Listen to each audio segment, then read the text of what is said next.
Well, violence has also spread to other cities in England. Areas including Birmingham, Liverpool, Nottingham and Bristol have all been affected. Hundreds rampaged through the streets of Birmingham, looting shops and burning cars there. Our correspondent Claire Marshall is at West Midlands Police Headquarters for us with more. Claire.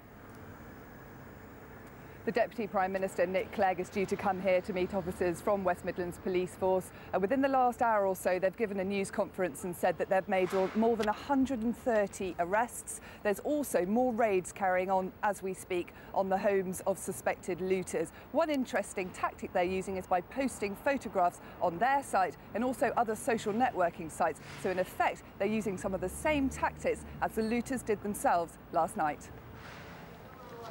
Handsworth in Birmingham has known this kind of violence. In the hours before dawn, scenes of unrest last seen in the 1980s were played out once again. This is where it began yesterday afternoon, right in the heart of the city. Even youngsters seized the opportunity. It went on and on for hours. Absolutely everything has been taken from this shop, and this is the main street running through Birmingham city centre. And up there, the looting is still going on. Looters made off with whatever they wanted. Police watched it unfold. A few people felt they were to blame.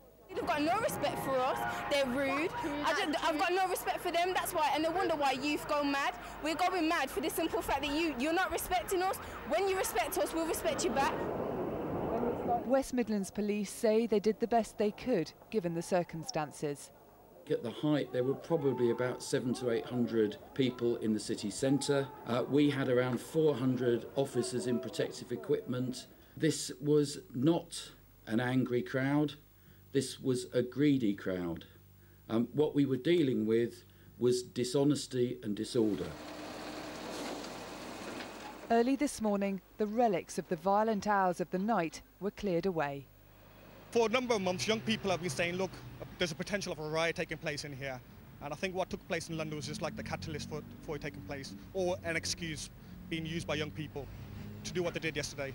Do you think you see these riots continuing? Hopefully not, but we don't know. If the police have a bigger presence tonight along Soho Road, hopefully that will deter a lot of the young people from coming out.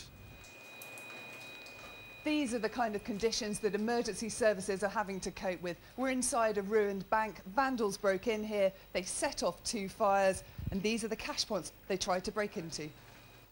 It's usually damage, a lot of fire damage, a lot of vandalism within inside. What do you feel when you see this kind of damage to something like this? I think it's a very, very sad day for society, really, to see this sort of things happening and emergency service workers coming under attack. Other cities have also felt the force of the unrest. This was the picture in Bristol. And this in Liverpool. By day, things look more normal, but there are real fears about what tonight may bring. Claire Marshall, BBC News, Birmingham. Now, in terms of extra police presence, West Midlands Police have said here that tonight there's going to be more than 500 riot police on the streets. Back to you. Thanks, Claire. Well, as we've heard, the Prime Minister chaired a meeting of the Emergency Cobra Committee this morning. He announced that Parliament will be recalled for one day on Thursday. Our political correspondent Norman Smith's in Downing Street. Well, it's an understatement to say it's a testing time for both the police and the politicians, Norman. Yes, and I think the clear desire in Downing Street is to try and crack these riots using conventional methods of British policing. That is to say, not to go down the continental route of occasionally more brutal policing with curfews and water cannon and baton charges and that sort of thing, to try and contain it through traditional British methods. But that will mean a huge increase in the number of officers on the capital street. So tonight you're looking at something like 16,000 officers on the streets. That's a trebling in the numbers. And the hope is that will act as a deterrent in potential trouble spots and deter people from rioting. The second change we're going to see is a much more assertive approach by the police towards arresting troublemakers. I think there's a view that last night, too often the police stood back. Tonight, the expectation is they will go out and they will arrest more people. And the last change is, we are told, is that there is going to be a speeding up of the judicial process.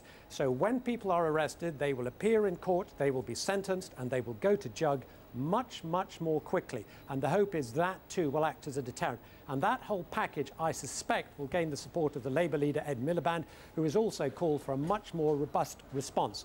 But the overarching theme is to try and do this through conventional methods of British policing. Thanks, Norman. It's 20 minutes past 1 now then, and